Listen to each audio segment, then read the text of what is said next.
Tem uma frase que saiu de um jogo e ficou na minha cabeça como se tivesse saído de um livro de filosofia. Você não pode ser uma pessoa ruim e esperar que coisas boas aconteçam com você. Simples, direta e devastadora para quem já fez coisas que não consegue esquecer. Porque a maioria das pessoas que já machucou alguém, que já tomou uma decisão que não tem como desfazer, que já foi cruel quando podia ter sido gentil, essas pessoas não ficam impunes. Não no sentido legal, no sentido interno. Elas carregam. Todo dia. E em algum momento param de tentar ser melhores, porque chegam numa conclusão que parece lógica, mas é uma das maiores mentiras que existe.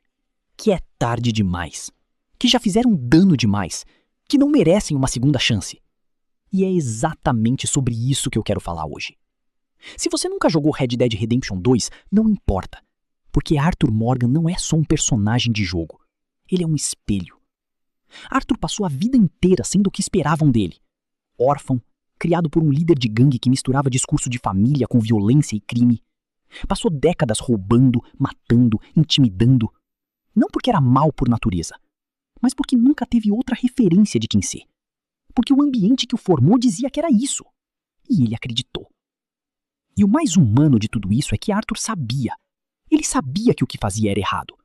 Você vê isso no diário dele, nas anotações que ele faz sobre as pessoas que encontra, na forma como olha para as crianças, para as famílias, para as pessoas simples que estão só tentando viver.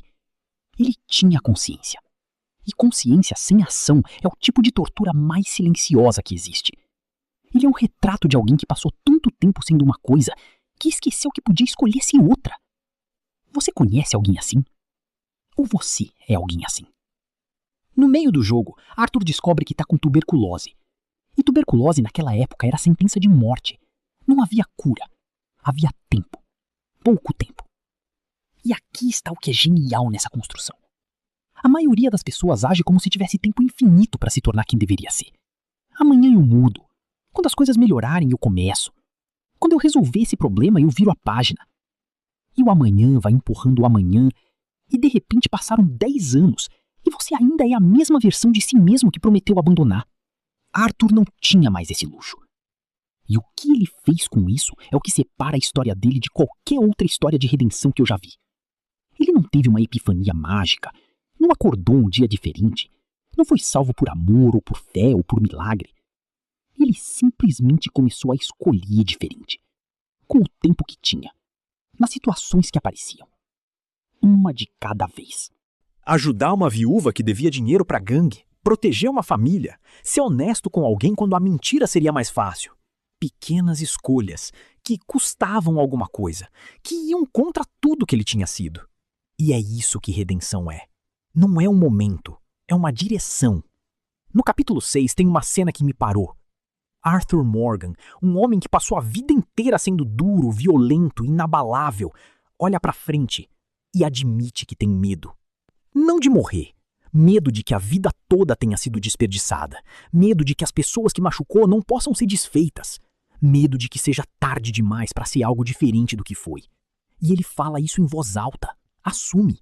Sem esconder atrás de dureza ou de indiferença. Pensa em quanto isso custa para um homem como ele. Agora pensa em quanto custa para você.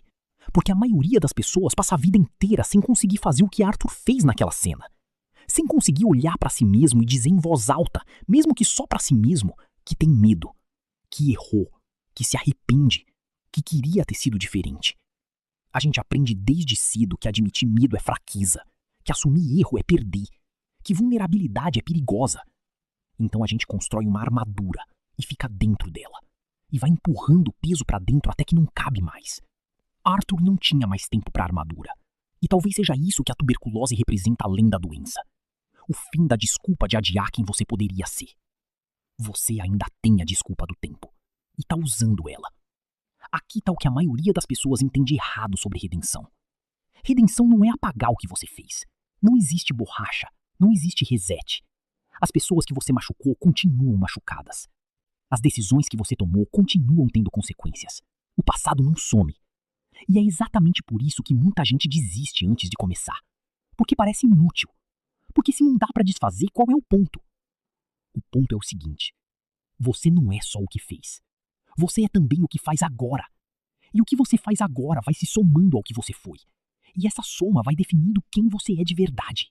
Arthur Morgan não apagou nenhuma das pessoas que matou, não desfez nenhum roubo, não consertou nenhuma família que destruiu. Mas nas últimas horas da vida dele, ele usou o que tinha para fazer o contrário do que sempre fez. E isso importou, não para a história toda, para aquele momento, para as pessoas daquele momento. Redenção não é sobre o passado. É sobre o que você decide ser com o tempo que ainda tem. E tem uma diferença crucial entre perdão e redenção, que ninguém fala. Perdão vem do outro. Você pode pedir, pode merecer ou não merecer, mas no final depende de quem você machucou. Você não controla isso. Redenção vem de você. É a decisão de não ser mais quem foi. Independente de alguém te perdoar. Independente de alguém ver. Independente de dar certo ou não dar. É a escolha. Repetida. Todo dia. Mesmo quando é difícil. Mesmo quando ninguém tá olhando. Mesmo quando você não acredita que merece. Mas então por que tão pouca gente faz isso? Por que é tão mais fácil ficar parado no peso do que foi, do que começar a construir o que pode ser? Porque a ideia de que é tarde demais é confortável. Parece pesada. Parece dolorosa. Mas é confortável. Porque se é tarde demais, você não precisa tentar. Se você não merece, você não precisa se arriscar. Se o dano já foi feito, não tem mais nada a fazer. É a armadura mais sofisticada que existe. Ela parece autopunição, mas é autoproteção. Porque tentar mudar e falhar dói mais do que nunca ter tentado. Só que tem um problema nessa lógica. Você já está pagando o preço. Você está carregando o peso de quem foi todo dia, de qualquer jeito. A diferença é que do jeito que tá, você paga o preço e não constrói nada com ele. Você sofre sem direção. Arthur Morgan também pagou o preço. A tuberculose foi o preço. Mas ele usou o tempo que sobrou para construir algo com o sofrimento. E esse algo não salvou a vida dele, mas salvou quem ele era quando morreu. Quem você quer ser quando chegar no seu capítulo 6? Você não precisa de tuberculose para decidir mudar. Você não precisa de uma sentença de morte para perceber que o tempo que tá desperdiçando sendo quem você não quer mais ser é tempo que não volta. A pessoa que você machucou existe. O que você fez existe e vai continuar existindo. Isso é verdade e você precisa viver com isso. Mas você também existe agora, nesse momento, com as escolhas que ainda estão na sua frente, com as pessoas que ainda podem ser tratadas de um jeito diferente, com a versão de você que ainda não existe, mas que pode começar a existir hoje. Redenção não é dramática, não tem trilha sonora, não tem momento de virada cinematográfico. É uma escolha pequena, seguida de outra. Seguida de outra. No silêncio, sem audiência, sem garantia de que alguém vai reconhecer. Você não merece uma segunda chance porque é especial. Você merece porque é humano. E o humano erra e carrega e às vezes afunda. Mas o humano também escolhe. E essa é a parte que ninguém pode tirar de você. A pergunta não é se você merece recomeçar. A pergunta é se você vai.